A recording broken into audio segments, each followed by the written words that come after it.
हाँ भाई। हेलो बच्चों,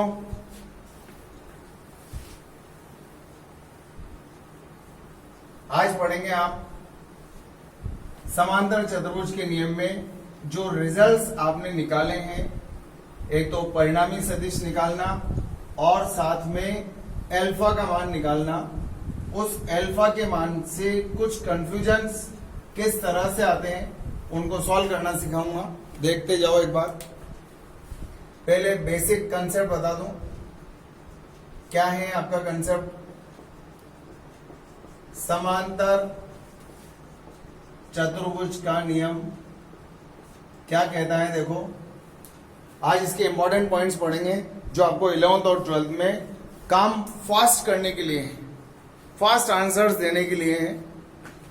तो फर्स्ट पॉइंट था, अगर एक सदिश P है और दूसरा सदिश Q है तो इन दोनों का परिणामी निकालने के लिए आपको इस तरह से चित्र बनाना पड़ता है और ये परिणामी होता है। और इन दोनों के बीच का जो कोण था वो कितना था, इन दोनों के बीच का कोण थीटा, और इस कोण का मान अल्फा था।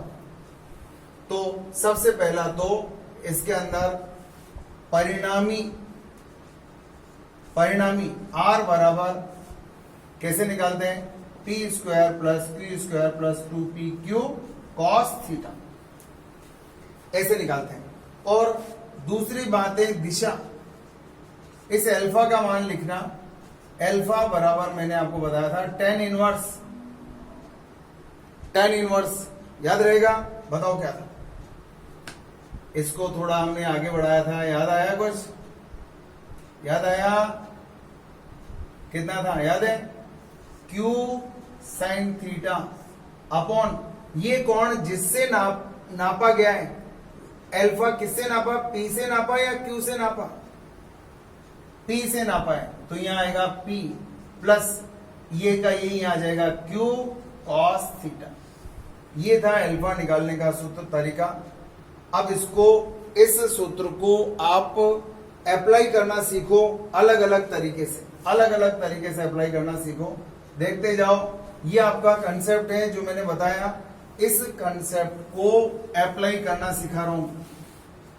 बहुत निगाहें और दिमाग एकाग्रचित करके देखना, इसके अंदर कौन कौन सी चीजों को पकड़ना है आप।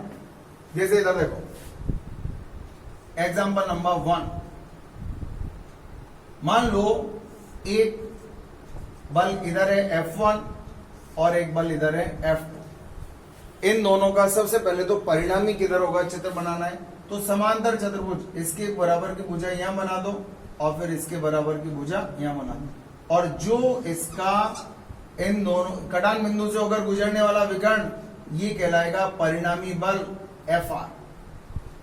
इन दोनों के बीच का कोण कितना था, थीटा, और इस कोण का मान लो कितना है, अल्फा। मान लो इस कोण का मान अल्फा लिखने के बजाय किसी ने मुझे ये दे दिया कि भाई इन दोनों के बीच तो अल्फा है और ये वाला कोण बीटा है। कंफ्यूज नहीं होना आपको, बस अगर आपको इस कंसेप्ट को यहां अप्लाई करना आ गया तो आगे भी आएगा। देखो कैसे, पहले तो किस किस का परिणामी निकालना है, F1 और F2। तो परिणामी का सूत्र ये होता है। तो देखो, परिणामी को मैंने Fr से लिखा है, तो परिणामी बल, बहुत ध्यान से देखो, ठंडे दिमाग से। यहां परिणामी R था, यहां परिणामी Fr है, तो परिणामी बल Fr बराबर अंडर रूट के अंदर पहले का स्क्वायर, पहला कौन सा है, F1 मान लो या F2 मान लो, जो मर्जी है मान लो, ये मान लो F1। बताओ क्या आएगा, F1 स्क्वायर, फिर दूसरे का square F2 square plus 2 F1 F2, और दोनों के बीच का कोण, ये थीटा क्या था याद है, दोनों के बीच का कोण, और यहां दोनों के बीच का कोण कितना दिया मैंने, अल्फा। तो मेरा आंसर ही आ गया, अंडर रूट के अंदर F1 square plus F2 square plus 2 F1 F2 cos alpha. जो मुझे दिया जाएगा वही तो लिखूंगा ना। अगर मुझे इन दोनों के बीच का कोण थीटा दिया हुआ होता तो मैं यहां थीटा लिख देता, लेकिन मुझे ये अल्फा दे रखा है, मुझे कंफ्यूज करने के लिए दे रखा है। लेकिन अब मेरा दिमाग कंफ्यूज थोड़ी होगा, क्योंकि मैंने कंसेप्ट पढ़ा है और इसी कंसेप्ट को मैं अप्लाई करूंगा। तो अब मुझे याद रहेगा थीटा क्या था, बताओ। थीटा क्या था। अब ये दो चीजें आ गई आपको याद रखने के लिए। याद की जगह ध्यान रखें। क्या ध्यान रखना है आपको? दो चीजें। थीटा, थीटा क्या था? पी वेक्टर एवं क्यू वेक्टर के मध्य का कोण था। और अल्फा क्या था याद है?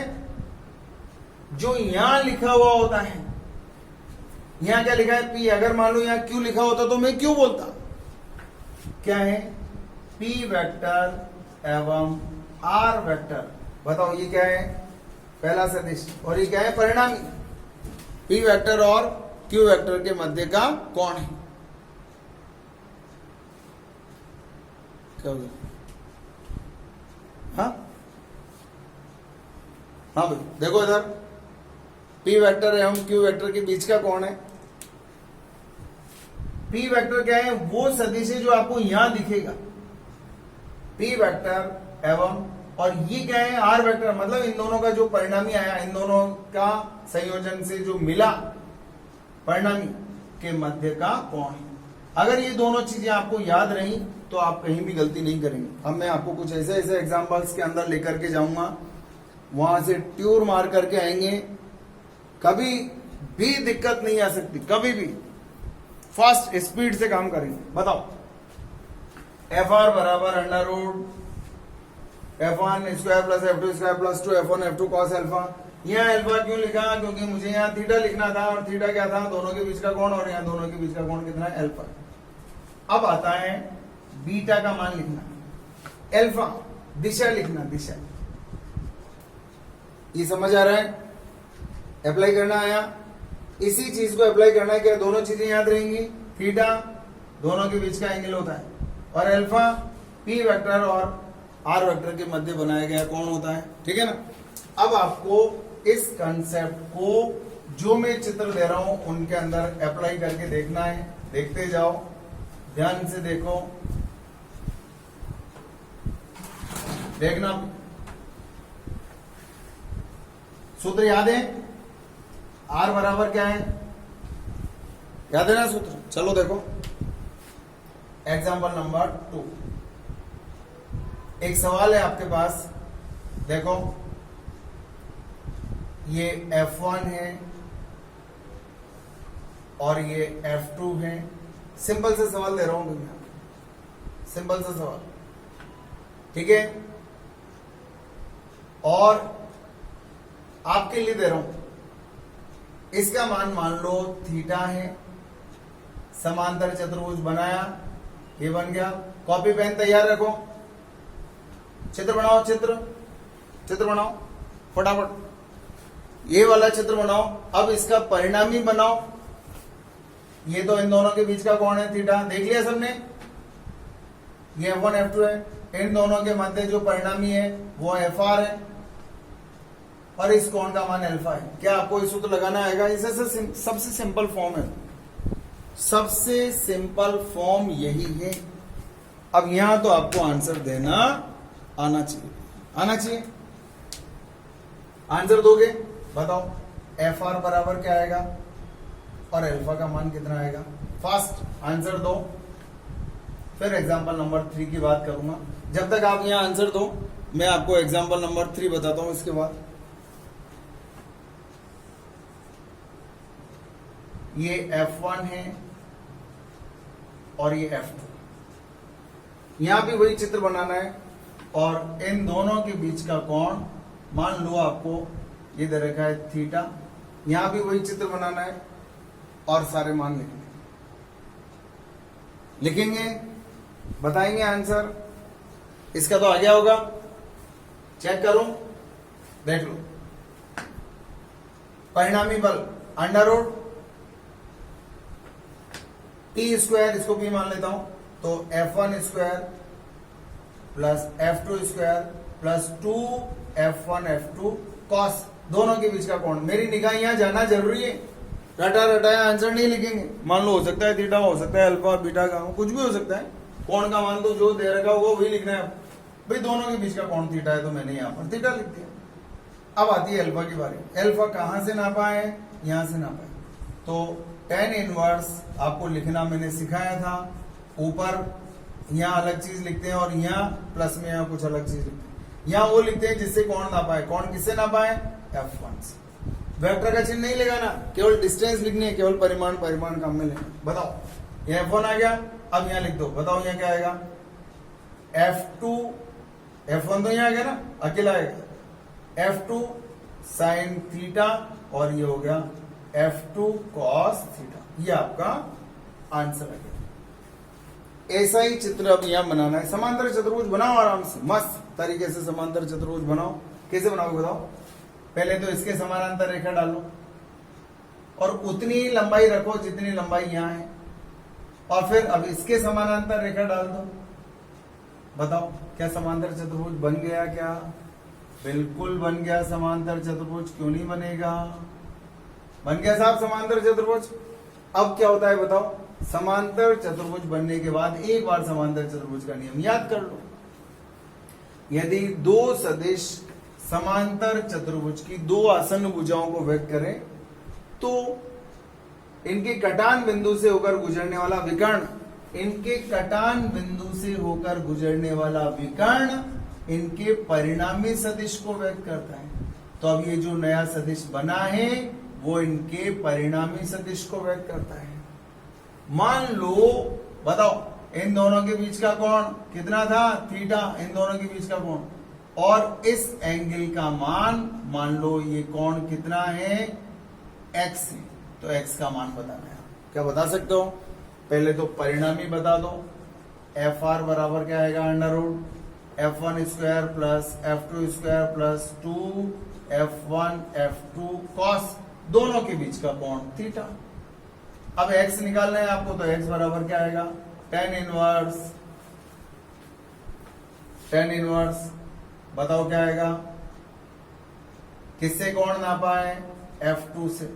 तो अब यहां आएगा F1 साइन थीटा और F1 कॉस थीटा। ये इस तरह से आपको आंसर्स लिखने आना चाहिए। लिखोगे आंसर्स? अब एक थोड़ा सा अपर लेवल का क्वेश्चन, थोड़ा सा ऊपर का लेवल है, लेकिन अब आपके लिए कुछ ऐसा नहीं होना चाहिए कि यार, इधर देखो, मान लो एक सदिश ये है, इसका नाम है F1, और एक और सदिश है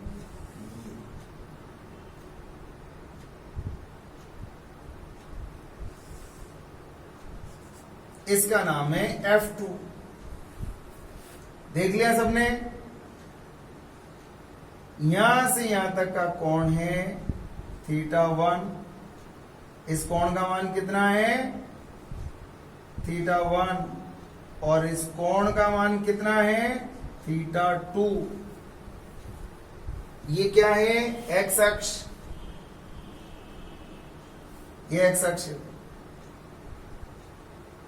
ये x अक्ष। क्या इन दोनों का परिणामी का चित्र बना सकते हो? बना सकते हो तो बनाओ। बना सकते हो? परिणामी का चित्र भी बनाएंगे और सूत्र भी लगाएंगे। देखो कैसे बनाएंगे, थोड़ा ध्यान देना भैया। पहले तो इसके समानांतर रेखा खींचो, यहां से खींच सकते हो क्या? ये देखो, बिल्कुल ऐसी रेखा बिल्कुल समानांतर होनी चाहिए, बिल्कुल इसके समानांतर खींच दी, और साथ में साइज भी इसके बराबर की होनी चाहिए। देखो बनी क्या? इसके बराबर और समानांतर रेखा आपको बनानी थी, ये बना दे। ये और ये समानांतर है और बराबर की लाइनें देखो, ये और ये दोनों बराबर है। इसके बाद अब इसके समानांतर रेखा डालनी है आपको, ये समानांतर रेखा डल गई। क्या समांतर चतुर्भुज बन गया? क्या देखो, जब तक समांतर चतुर्भुज नहीं बनेगा तब तक काम भी नहीं बनेगा। अब क्या कहता है समांतर चतुर्भुज का नियम? यदि दो सदिश, ये रहा एक सदिश, इस कोण का मान कितना था? θ1, थीटा 1, इस कोण का मान है थीटा 1। यदि दो सदिश समांतर चतुर्भुज की दो आसन भुजाओं को भेद करें तो इनके कटान बिंदु से होकर गुजरने वाला विकर्ण, इनके कटान बिंदु से होकर गुजरने वाला ये विकर्ण, देखो ये क्या है, एफ आर, ये परिणाम। क्या आप एफ आर का सूत्र और इस अल्फा का मान निकाल सकते हो? बहुत आसान काम है, निकालो, बताओ। एफ आर बराबर परिणामी बराबर क्या होता है, निकाल सकते हो क्या परिणामी? एक बार ट्राई मारो आप लोगों के पास पेन कॉपी सब है, ट्राई मारो। क्या था सूत्र, क्या था, याद है आपको? आर बराबर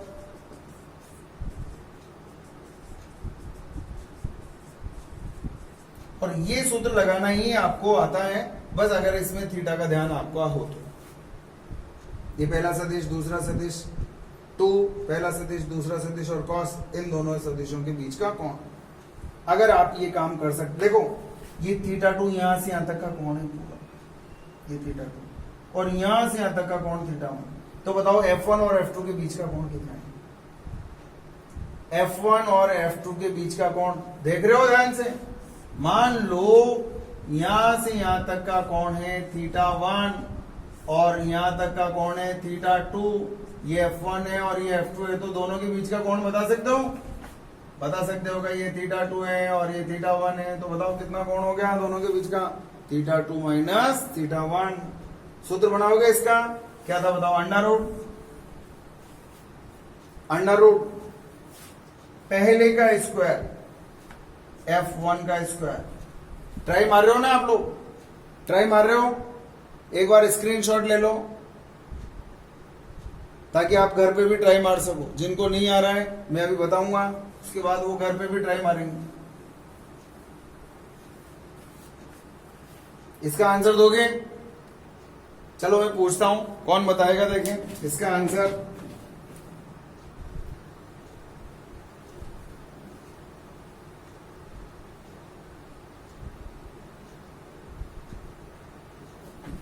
देखें इसका आंसर बताया अभी, क्या था? देखो इसका answer F1 square plus F2 square plus 2F1 F2। अब इन दोनों के बीच का कोण, यहां से यहां तक का कोण कितना है? थीटा 1 और यहां से यहां तक का कोण है थीटा 2। पूरा कोण थीटा 2 है और ये पूरा कोण थीटा 1 है, तो दोनों के बीच का कोण बताना है ना आपको। इन दोनों के बीच का कोण कितना आएगा वो यहां लिखना है आपको, थीटा 2 माइनस थीटा 1। हो गया यहां तक का काम। अब आपको अल्फा निकालना है। अल्फा बराबर tan इनवर्स, मैंने पूछा था अभी आपसे अल्फा, tan इनवर्स। बताओ ये अल्फा किससे नापा जा रहा है? F1 से, तो F1 को मैंने यहां लिख दिया। F1 से नापा जा रहा है, F1 को यहां लिख दिया। अब बताओ ऊपर क्या लिखोगे? ऊपर लिखूंगा मैं दूसरा वाला F2 साइन थीटा, थीटा की जगह थीटा 2 माइनस थीटा 1 और F2 cos थीटा। ये तरीका है लिखने का, ये आपका आंसर आ गया। एक सवाल और देता हूं मैं, आप लोगों को उस सवाल को बनाना है अच्छे से। ट्राई मारो, देखो जब तक खुद काम नहीं करोगे इसमें काम नहीं चलेगा। खुद ट्राई मारनी है। देखते हैं, इधर देखो, मान लो ये y अक्ष, ठीक है। अब एक सदिश इधर है F1 और एक सदिश इधर है F2। इस कोण का मान अल्फा 1 है, इस कोण का मान नजर आ गया, और इस कोण का मान आपको दे रखा है अल्फा 2। देखो दिख रहा है सबको? ये कोण कितना दिख रहा है? अल्फा 1। ये कोण कितना दिख रहा है आपको? अल्फा 2। ये वाला कोण दिख गया। अब आपको चित्र भी बनाना है, इन दोनों का परिणामी सदिश निकालना है। सबसे पहले तो चित्र बनाऊंगा और चित्र बना करके परिणामी सदिश को सूत्र के रूप में, और फिर जो कोण बनेगा उसको भी आपको दिखाना है। तो बताओ चित्र बनाना आएगा। सबसे पहले तो इसके बराबर इसके समांतर रेखा डालने की कोशिश करो। क्या सही डलेगी? इस तरह से, और फिर इसके समानांतर रेखा डालो इस तरह से। देखो डली क्या?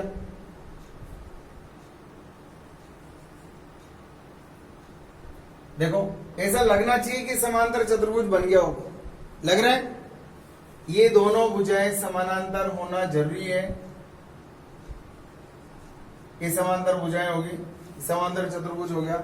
ये दोनों समानांतर होना चाहिए, ये दोनों समांतर होना चाहिए, दोनों बराबर, और ये दोनों भी आपस में बराबर होना चाहिए। तो अब इनका परिणामी कहां बनेगा? यहां बनेगा। इस परिणामी को क्या लिखूंगा मैं? F R. इस कोण का मान में लिखूंगा थीटा। अब बताओ, थोड़ा सा रिवर्स में है, ये y अक्ष है। अब आपको अच्छे से इस एफ आर का मान बताना है। एफ आर बराबर, मैं आपको टाइम दे रहा हूं, देखो थोड़ा सा समय दे रहा हूं। सूत्र लगाना तो आना जरूरी है, क्योंकि बच्चे ऐसे चित्र देख करके घबरा जाते हैं, और मेरा विद्यार्थी ऐसे चित्रों से, ऐसे पहाड़ों से आराम से टकराता है, कहीं भी दिक्कत नहीं आती उसको। बताओ परिणामी का मान निकालना है, क्या आएगा? अंडर रूट पहले का स्क्वायर, कौन सा? ये रहा पहला F1 का स्क्वायर, फिर F2 का square plus 2F1 F2 cos क्या लिखते हो वहां पे? Cos theta. थीटा क्या था? दोनों के बीच का कोण। अब इन दोनों के बीच का कोण बताना है। ये पूरा अल्फा 2 है, ये अल्फा 1 है। तो बताओ दोनों के बीच का कोण कितना बचेगा?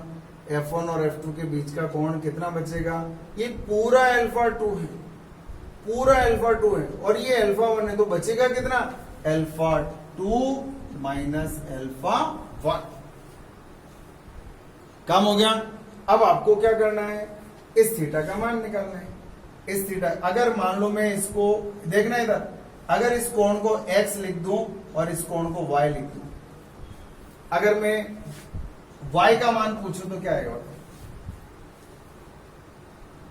y का मान बता सकते हो यार आराम से, क्या दिक्कत है? ये y किससे नप रहा है मालूम है? F2 से। और x किससे नप रहा है? F1 से नप रहा है ना। चलो बताओ, देखें अगर y का मान लिखना हो तो कैसे लिखूंगा? आराम से, कोई टेंशन नहीं आना चाहिए दिमाग में, क्योंकि हमें लिखना आता है।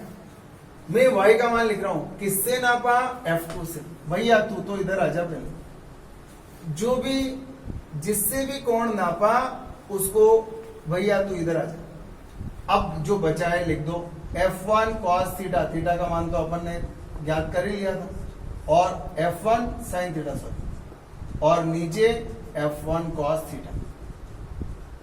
ये मेरा आंसर है। अगर मान लो कोई बोले नहीं सर मेरे को तो x का मान निकाल के बताओ, आपने पहले x ही लिखा था, बताओ क्या मैं x का मान निकाल सकता हूं? क्या आराम से, बड़ा आराम से हम x का मान निकाल सकते हैं। बताओ क्या आएगा? क्या मैं x का मान निकाल सकता हूं? अरे बहुत आसान है। ये x किससे नप रहा है? x किससे नप रहा है? F1 से। तो बताओ x बराबर क्या आएगा? कोण x बराबर tan इनवर्स F1 से नप रहा है, तो F1 को यहां लिखो। F1 से नप रहा है, F1 को यहां लिखो। अब यहां आएगा F2 sin alpha sin theta upon F2 cos theta. भाई थीटा का मान तो यहां लिख ही चुके हैं ना हम पहले, वही कोण यहां लिख देना। देखो दोनों में अंतर, y भी लिखना आ गया मुझे और x भी लिखना आ गया। y इससे नापा है तो इससे लिखने का तरीका अलग होता है, x को यहां से नापा है तो इसको लिखने का तरीका अलग होता है। दोनों को तरीका अलग अलग है ना, तो इस तरह से आप लिखेंगे। अब कुछ चीजें आपको फास्ट काम में लेंगी, ये तो आपको अब लिखना आ जाएगा, इसकी चिंता नहीं है, मैंने अब आपको लिख करके बता दिया है। देखो परिणामी ज्ञात करने के लिए जो सूत्र अब आपके दिमाग में चढ़ गया है, r बराबर under root p square plus q square plus 2p q cos theta. इसके अंदर यदि मान लो F1 बराबर F2, F1 बराबर F2 बराबर क्या हो, F माना ये F है हो तो पहला थीटा बराबर 0 डिग्री,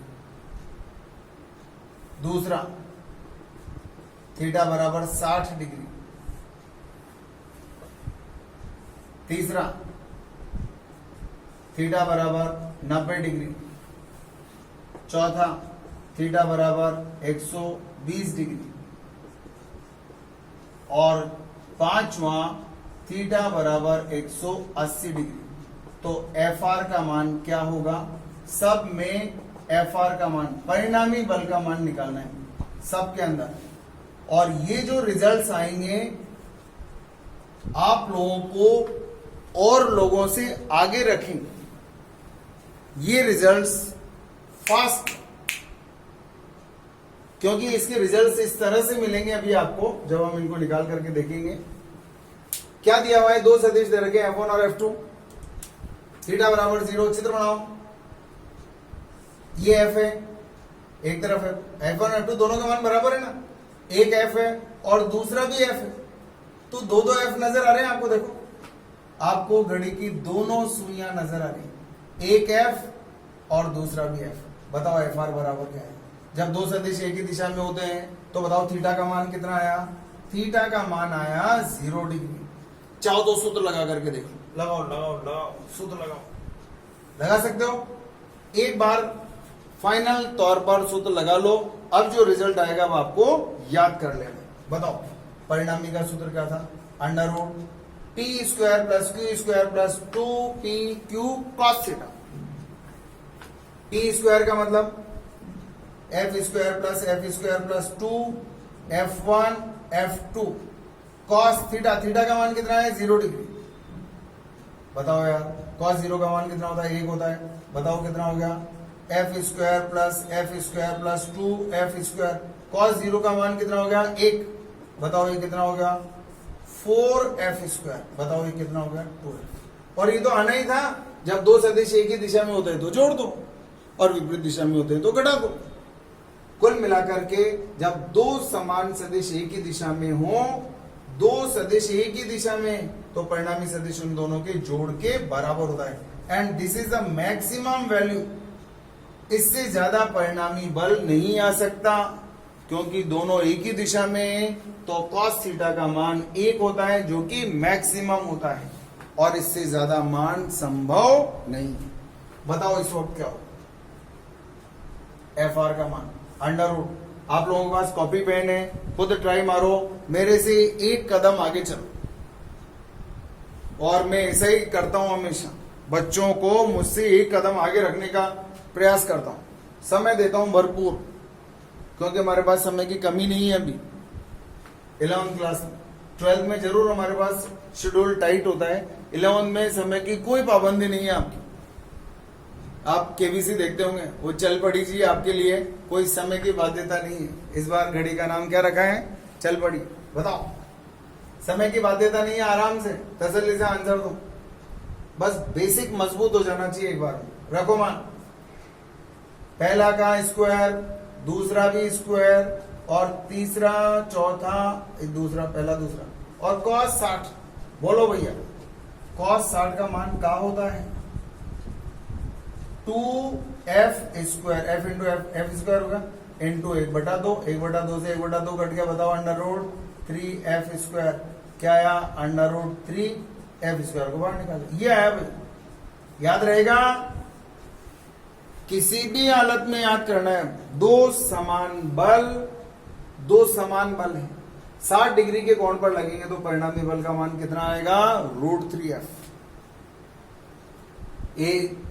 60 डिग्री के कोण पर लगेंगे तो परिणामी बल का मान कितना है, √3f। यहां बताओ आंसर निकाल करके, ट्राई मारो फुर्ती से, ट्राई मारना जरूरी है, ट्राई मारते रहो। बताओ यहां क्या आएगा, परिणामी बल का मान under root f square plus 2f और cos 90, थीटा की जगह 90, cos 90 कितना होता है बताओ, cos 90 का मान 0, तो ये होगा under root f square plus f square, और ये कितना हो गया 0, अंडर रूट 2f स्क्वायर। क्या हो गया? कौन सा बड़ा है? चलो बताओ, ये बड़ा है या ये बड़ा है? ये बड़ा है। ये तो सबसे बड़ा है। इसका मान जानते हो ये कितना होता है? 1.732। देखो ये तो 2 है और ये 1.732, और इसका मान जानते हो? रूट 2 का मान कितना होता है? 1.414। जानते होंगे यार ये तो बताओ, ये बड़ा है या ये बड़ा? ये तो छोटा है, ये बड़ा है। इसका मतलब देखो, कोण तो बढ़ता जा रहा है, कोण तो बढ़ता जा रहा है, और परिणामी बल का मान घटता जा रहा है। यहां कोण सबसे कम था तो परिणामी बल का मान मैक्सिमम था। और ये तो चमत्कार हो गया। जब दो बलों के बीच का कोण कम होता है तो परिणामी बल का मान ज्यादा होता है। जब कोण 0 होता है तो परिणामी बल का मान मैक्सिमम होता है। और जो जो कोण बढ़ता जा रहा है, 60 डिग्री हो गया, देखो 0 से 60, तो ये 2f की जगह 1.732f रहेगा। और कोण बढ़ाया, 90 डिग्री कर दिया, तो 1.414f रह गया। और देखते हैं 120 में क्या रहेगा, देखो एफ आर बराबर under root f square plus 2 f1 f2 cos 120। cos 120 बताया था यार मैंने आपको, वो सारणी बना करके बेटा करो cos की। क्या थी सर, एक बार और बता दो। ये लो साहब, 0 degree, 30 degree, 45 degree, 60 degree, 90 degree, 120 degree और 180। किसके मान लिखना चाहते हो? कॉस के मान लिखना चाहते हैं। एक बार और बता दिया साहब, देख लो साहब, ये होता है 1, बोलो, √3/2, 1/√2, 1/2, और ये हो गया 0, ये हो गया माइनस का हाफ, और ये हो गया माइनस का। मान आपको याद करने हैं, याद रहेंगे? चलो बताओ साहब, cos 120 का मान -1 होता है, तो ये क्या आया? f square plus 2f square into minus का हाफ। देखो ये कट गया इससे, तो क्या आया? f square plus f square minus f square, एक कट गया, अंडर रूट के अंदर f स्क्वायर काट दिया तो f। क्या 1f लिख सकता हूँ क्या इसको? देखो कोण तो बढ़ता जा रहा है, 0, 60, 90, 120, और परिणामी बल कम होता जा रहा है, 2f, 1.732f, 1.4f, और 1f ही रह गया, 1f ही रह गया। अच्छा यहाँ देखो तो क्या आता है? परिणामी बल एफ आर बराबर क्या आएगा? Under root f square plus 2f cos 180 का मान बोलो -1, क्या है बताओ? F square plus f square minus 2f square, क्या होगा जी? परिणामी बल का मान होगा। और वैसे भी याद था बल, एक बल इधर, एक बल F इधर और F इधर, परिणामी बल कितना हो गया? टन टन बाल मदन गोपाल, 0 हो गया। F इधर लग रहा है, F इधर लग रहा है। परिणामी बल का मान दोनों के अंतर के बराबर होता है, F1 माइनस F2 होता है। दोनों का परिणामी बल कितना हो गया? 0, 0, 0, कैंसिल हो गया। ये दोनों बल एक दूसरे को निरस्त कर देंगे। निरस्त करने का मतलब, इस बल का परिमाण दिशा, इस बल का परिमाण दिशा, दोनों हमें समझ आ रहा है, सामने सामने नजर आ रहा है। परिमाण समान है और दिशा विपरीत है। जब दो समान सदिश लेकिन विपरीत दिशा में, समान परिमाण वाले दो सदिश विपरीत दिशा में होते हैं, तो इनका परिणामी सदिश कितना होता है? 0। हम यूं बोलते हैं कि दोनों ने एक दूसरे के प्रभाव को निरस्त कर दिया। 5 न्यूटन का बल इधर और 5 न्यूटन का बल इधर लग रहा है, परस्पर विपरीत दिशा में, समान परिमाण के बल है, तो परिणामी बल का मान 0 होगा। ये बात है, मेरे हिसाब से ये आपको समझ आ जाना चाहिए। तो मैं एक सारणी बना रहा हूं, उस सारणी को आप अपने रजिस्टर में बना लो। ये जो यहां लिखा हुआ है, एक तो सारणी ये कॉस की जो आपने पहले बना रखी है, और एक सारणी अभी मैं आपको और बना करके दे देता हूं, ठीक है ना? कैसी सारणी है देखो, यदि F1 बराबर F2 बराबर F हो, तो थीटा का मान बताओ 0 डिग्री हो, थीटा का मान 60 डिग्री हो, थीटा का मान 90 डिग्री हो, और थीटा का मान 120 डिग्री हो, और थीटा का मान 180 डिग्री। तो परिणामी बल का मान Fr का मान बताओ। थोड़ा थोड़ा सा सोचना है, केवल थोड़ा, ज्यादा थोड़ी सोचना है, ज्यादा तो सोचेंगे तो दिमाग और ज्यादा तेज हो जाएगा। अभी ज्यादा तेज करने की जरूरत नहीं। बताओ अगर थीटा 0 होगा तो परिणामी बल कितना आया था, याद है? 2F, सबसे ज्यादा आया था, मैक्सिमम वैल्यू। और यहाँ एक हिंट दे रहा हूं मैं आपको। क्या हिंट है? जब ये 0 होता है तो मालूम है Fr बराबर क्या होता है, F1 प्लस F2 होता है, and this is the maximum value F max. याद रहेगा, दोनों के जोड़ के बराबर, दोनों को जोड़ दो, F1 और F2 दोनों को जोड़ दो, ये भी F ये भी F, दोनों को जोड़ के 2F।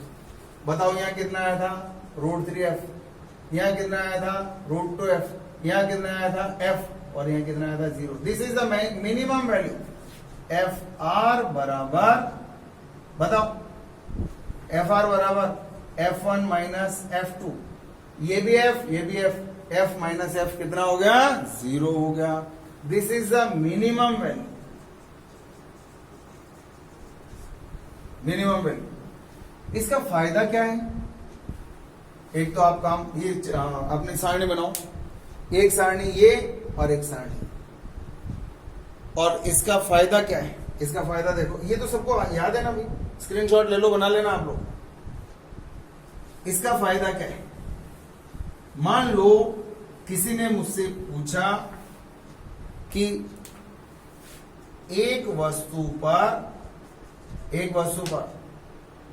8 न्यूटन एवं 3 न्यूटन के 2 बल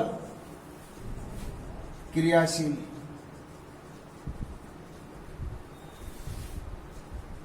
निम्न में से परिणामी बल संभव नहीं। अब आपको ये देखना है कौन सा ऐसा आंसर है जो संभव नहीं हो सकता।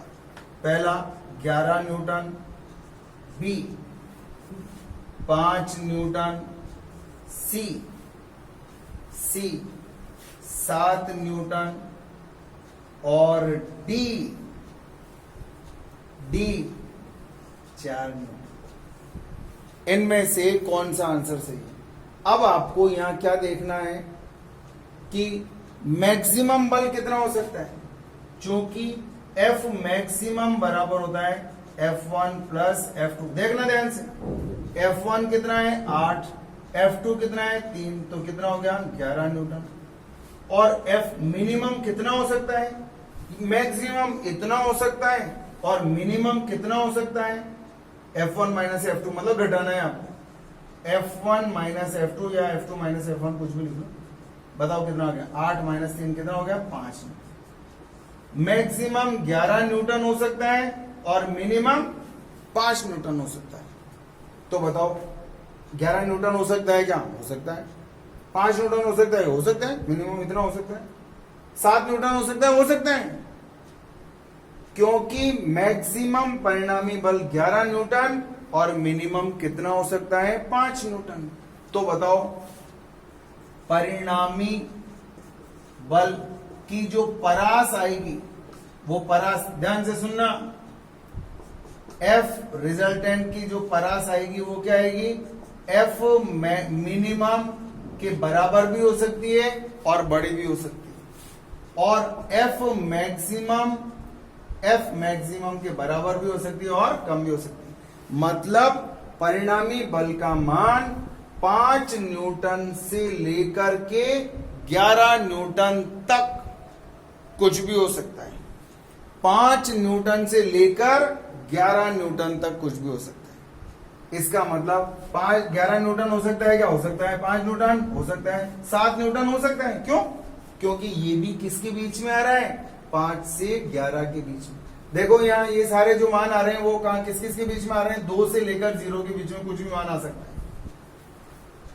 बताओ, लेकिन क्या 4 न्यूटन आ सकता है क्या? नहीं, मिनिमम कितना आया 5, इसका मतलब 4 न्यूटन संभव नहीं, इसका मतलब 4 न्यूटन का बल पॉसिबल नहीं। कोई दिक्कत किसी को? दिक्कत हो तो बोलो।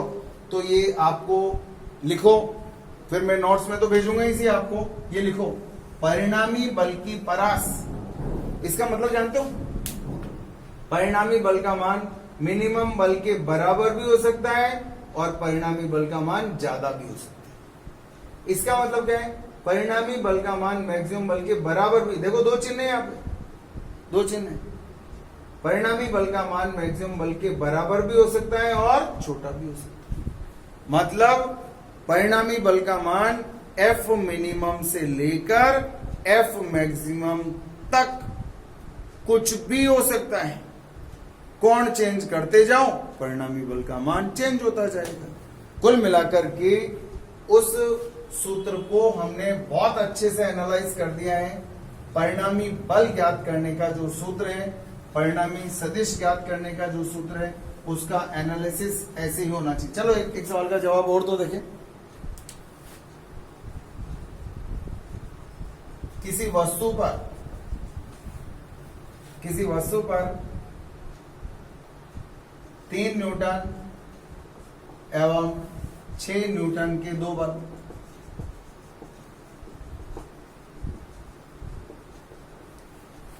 क्रियाशील, परिणामी बल संभव है। पहला आंसर 1 न्यूटन, दूसरा आंसर 2 न्यूटन, तीसरा आंसर 4 न्यूटन और चौथा आंसर है 11 न्यूटन। बताओ क्या हो सकता है इनमें से आंसर? इनमें से आंसर फटाफट बताओ, क्या आंसर बता सकते हो?